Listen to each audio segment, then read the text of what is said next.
Hey guys, today I'm reviewing Mine Tan Moroccan Tan.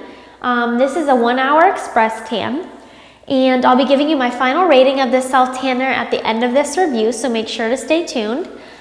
The price of this is kind of expensive actually. It's $35 for a 6.7 ounce bottle. That's over $5 an ounce, which is actually pretty expensive as far as self tanners go, especially $35, but I'll get into that a little, if it's worth it, in a few minutes. So this is the second Mine Tan product that I've tried. I think like all of their, they sell like mostly or only mousses, and all of them that I've seen are express tans. So that's kind of interesting. I tried their original formula before and I liked it, so I was expecting to like this one too.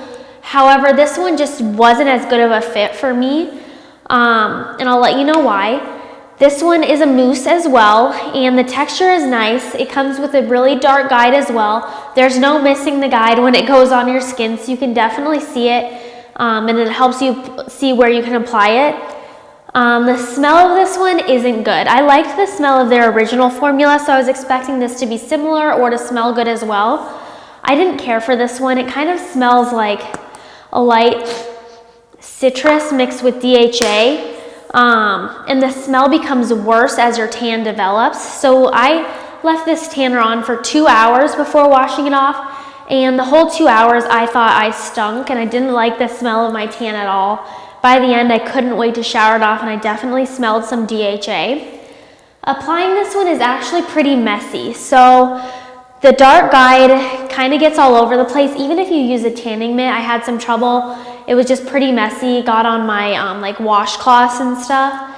Also, when I was done applying it, the dark guide looked pretty streaky on my skin, so the guide didn't really blend into my skin as well as I'd like it to.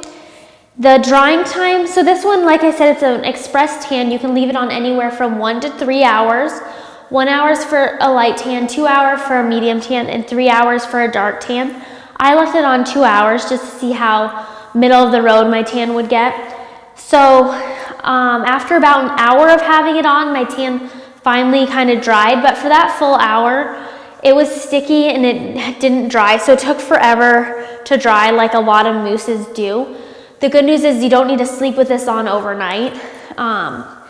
The color this one produces. So this is a 1 hour express tan, but don't let the name fool you, because it still takes the full 6 to 8 hours for the DHA to develop.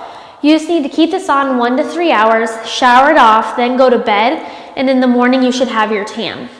So I showered it off, I went back to being my pale self, crawled into bed, was hoping to wake up the next morning with a medium tan, but when I woke up I had like a light tan. It was pretty light. I was expecting it to be a little darker for a medium tan, but it was actually light, and I was disappointed. I wanted a nice golden, dark, or medium tan for how long I left it on.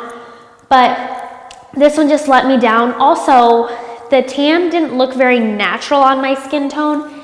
It wasn't bronzy or brown. It was kind of more of an orangey yellow. The shade of this one just didn't go with my skin tone at all. I don't care for it. It might work for some of you with certain skin tones out there, but for me, the tan wasn't natural looking. You can kind of tell that I had fake tanned. It lasted about 3 days, and one thing I do like about this is it didn't dry my skin out like a lot of mousses do. My skin stayed pretty hydrated over the time my tan lasted, so that's a plus. Men, I think if you're wanting to try a Mine Tan product, that their original is better. Those are the only two that I've tried. I also just bought another one to try. It was like their coconut water or something, so I'll be reviewing that one in a few weeks. But between the two, I like the original better. I don't really care for this one, honestly. I wouldn't use this one again for my skin tone. So that brings me to my overall rating of this, and I gave it 2.5 out of 5 stars. So I found it to be very average. There's nothing really special about it, nothing that I absolutely loved. Like I mentioned, I wouldn't use it again, but if you're in a pinch and you need some color, you could do worse than this one. So overall, 2.5 out of 5 stars. And for more information on this self tanner and many others, please visit us online at SelfTanning.com and on Facebook and Twitter.